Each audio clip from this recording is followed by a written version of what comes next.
Hello and welcome back to Softonic.com. I'm Alex and I am here today to show you Corpse of Discovery, which is an interesting game that describes itself as a walking simulator. At least that's what its description says on Steam. And if you're not familiar with this kind of game, they're often first person, but basically you just explore a world and it tells you a story. This one is a bit more to it than some, in the sense that it's far more sci-fi, B-movie sci-fi in a way that I adore, but might not be for everyone. And it's got some quirks in terms of gameplay and the engine, but we'll get to it and we'll try and let the game explain itself for these first moments. Look, good afternoon everyone. Thank you for being here. I don't think it's going to, because I think there's something wrong with the audio. Basically, you are about to play, I am about to play, a character who has crash landed on a planet. And this is a press conference, what you're seeing now, and generally he'd be speaking, but we're having some trouble with the computer, and he's explaining that there isn't much chance that we're actually going to go and rescue me. Cut to me waking up in a prefab building in a moment. Okay, so after the press conference, I seem to just come to on this prefab structure on, turns out, a strange planet. When I get outside, you're going to see the ship that I might have crashed in, and I'm coming to in this kind of like groggy way, and I'm going to explore this area. I'm going to go outside and have a look around. Now the problem we are going to have is that my save didn't carry over from home, unfortunately. So what that translates to is just one world, which is this red planet, and it's actually got a really nice look to it. The only issue, and we're having some audio problems, which is a shame. It's kind of haunting. Hopefully Ava will work. If not, then this is going to be a bit quicker than I have intended, as in terms of giving you a look at the game. Now what you can't tell is it's quite floaty. I mean, this doesn't feel very natural, which makes sense once you're out of this area, because outside this area you are obviously in on another world, so it's okay to be floaty, this kind of red planet Mars style thing. But when in here, when you feel it should be, they should have gravity adjusted maybe. Not so good, and the game is not liking our work computer, unfortunately. Didn't have these problems at home. I had different problems, not these problems. Let's yeah. So the things you're not learning is that through all of this you're kind of getting this story about this chap's home life. Which is obviously back on Earth, and how he intends to retire after he finishes this mission, and is able to go home and get all the money, all the kind of rewards for mapping this alien world as an explorer. But obviously you've got to survive to get that. Now, as I said, my save hasn't carried over, which is absolutely fine in terms of showing you how the game works, and I don't want to ruin much of it. But after you finish on this planet, some weird stuff happens and you end up on another, and you're not quite sure what's going on with you. After the crash, you can't be sure if this is really your life, if it's not, if you're really you, and we're not going to hear the family message either. So we're just going to keep on trucking, because this is the third time this has happened, and I don't think I'm going to have a way to solve it. But it's very company. If you've seen movies like Alien and Event Horizon, it's got the kind of Event Horizon feel in the sense of it being a little bit horrific and weird. But this Alien, there's a very alien concept, as in the movie Alien, in the term that the company doesn't feel like it can be trusted. And that's something that you get a lot of when you talk to Ava, who I really hope the audio will work for, because it's really nice voice acting in a kind of, it's a less playful GLaDOS. If you imagine GLaDOS from the Portal games is an AI, and she's coming up with ideas and kind of ad-libbing as she goes, Ava is very pre-programmed, and she's giving you this kind of very dull monotone. The company believes in you, the company thinks you're doing good work, you're doing good things, keep going. We will call for a rescue vehicle once you've completed your mission, or we are trying to call for a mission, we are still having trouble. That's not a very good impression. She's better than me. She's better than me. The voice actor's really quite good. I like her. And it's that kind of false narrator, false help that she might or might not be giving you. I'm just said she's false. So yeah, there's something going on. But you've really got to play it to start to appreciate just what that is, and how the people play into that of the world, and how. I was a person then, nearly scared myself. And there we go, this will be the world I come out onto. And it does look like that. Now, once I'm outside, before I get outside, I have to put on the spacesuit. And then, like, the only real mechanic outside is jumping and dropping these markers, and then moving between shaded areas. Because when I'm out in the sun, the light, I'm getting radiation. Now, on this world, that's the kind of mechanic. On others, they're more lush, more kind of okay to live, but you've got aliens, alien life. They're not aliens in the kind of alien or sentient beings. There's kind of animals, grazers, herbivores, and you're walking around and kind of scanning them rather than the mechanics you're going to see here. Now, I really like the look of this world. It's alien enough. I mean, yes, some of these kind of just rocks laying here feel a little bit odd and contrived, but the world as a whole, I really like walking around in it. And this is when games describe themselves. Oh, wrong button. When games describe themselves as a walking simulator. Come on, talk. Yes, she's working. Hello, I am the Averse software version 721. I am here to help you complete the And she's the best thing about this. And there's a different one on each world. Same voice and everything, definitely pre-programmed, but her stories and what she's trying to convince you to do are different. As you are aware, this is a I don't know what's going wrong with the audio on our computer here. Sorry about that. But hopefully you can make out what she's saying. I'll try and jack the audio up on her so you have a bit of a clearer. Thank you for allowing me to assist. Thank you, Ava. And yes, you're not allowed to mess with her in any way because she's company owned, and it's all very corporate. It's capitalism gone crazy. And obviously, I'm giving ideas of Alien and Event Horizon, but I also get a real hint of Moon, the David Bowie son. I can never remember his real name. I always want to call him Zoe Bowie, and that's not fair because that's not what he wants to be known by. Zoe. I keep getting corrected. I always do the wrong one, which is a problem because I should probably get that right.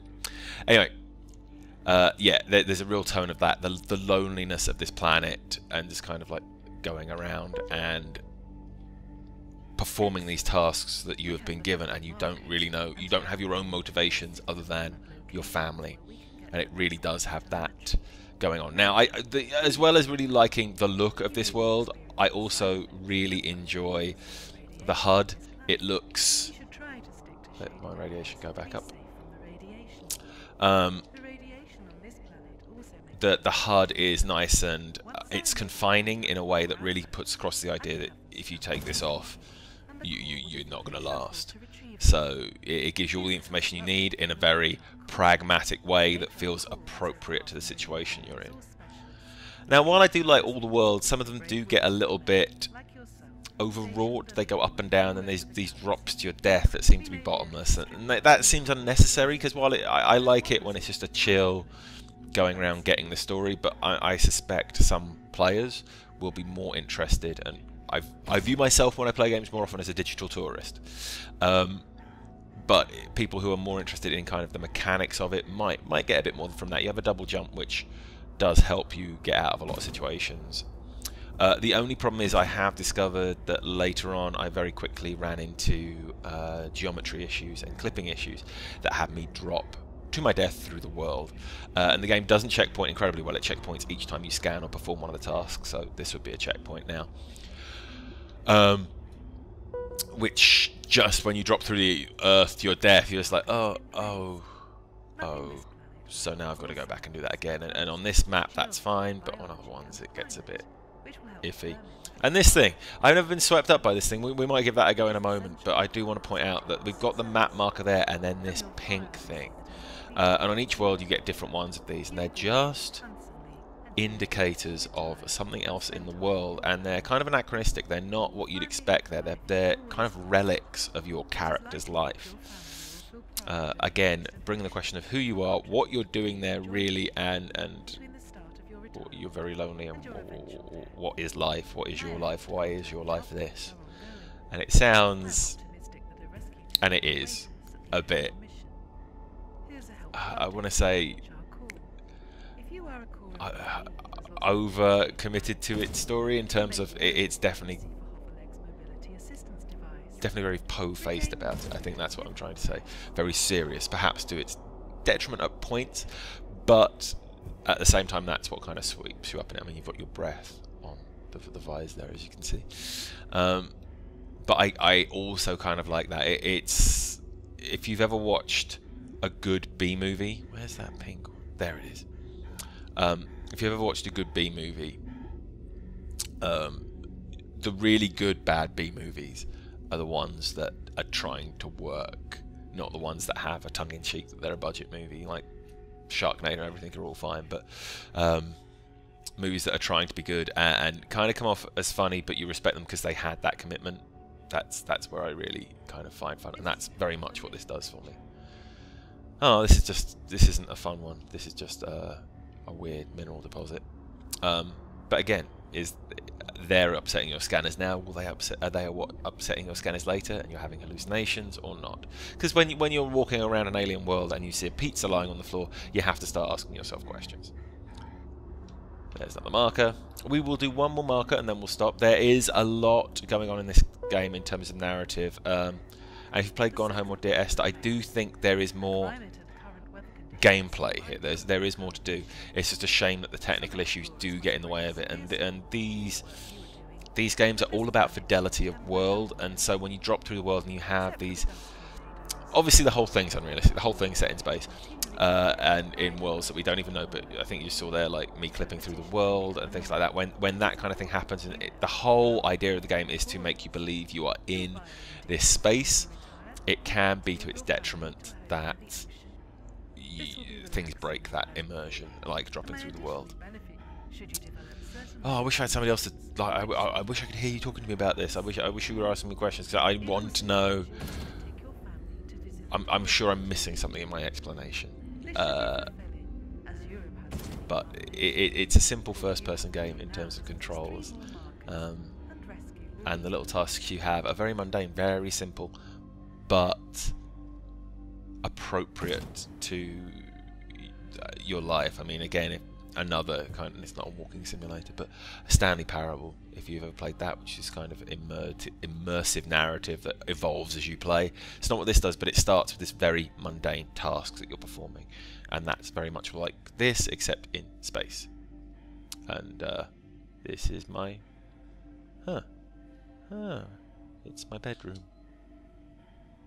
Is this a memory? Are you here? Is it a portal? You don't know. And Ava will. Don't know whether she knows you can really see this or not, but she says if you're getting distracted, it's not going to help the mission. And the sooner we can complete the mission, the sooner we can try and get you to help, which is what she claims, or maybe is trying to do. But the radiation of this planet is making it tough. Okay, 200 meters. Let's sprint there, and then after that, we'll call it quits, except I'm going to sprint for one of these tornadoes and see if it's even possible to reach, and if it is, if it kills me. How's that for a game plan? Okay. Obviously, that's actually me, and I'm not so unfit that pushing forward on a controller has me breathing hard. But there we go.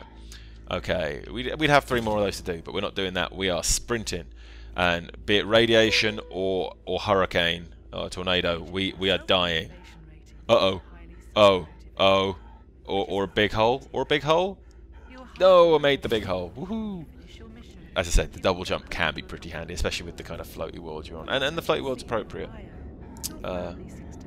It does feel very much like, while it doesn't feel like a tight or good control system, it does feel like what might happen to you were you in space on a planet. Oh, that was a disappointment.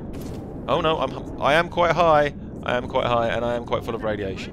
One more time. Woo! Yep. There we go. Get back in there. Take me all the way up. Woo! Oh. And back to the restart point. Okay, so that is Corpse Discovery, and I think it is well worth a go.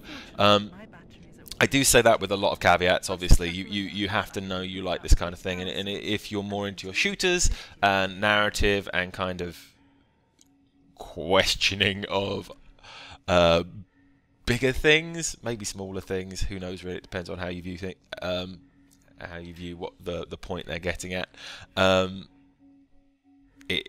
You'll know by what I've said, and if it sounds pretentious enough for you to enjoy it. It's not for action fans, but it is a nice story that gives you a lot of questions as it's growing. Okay, that's it for this week. I'll see you soon with more game videos. Have a good day.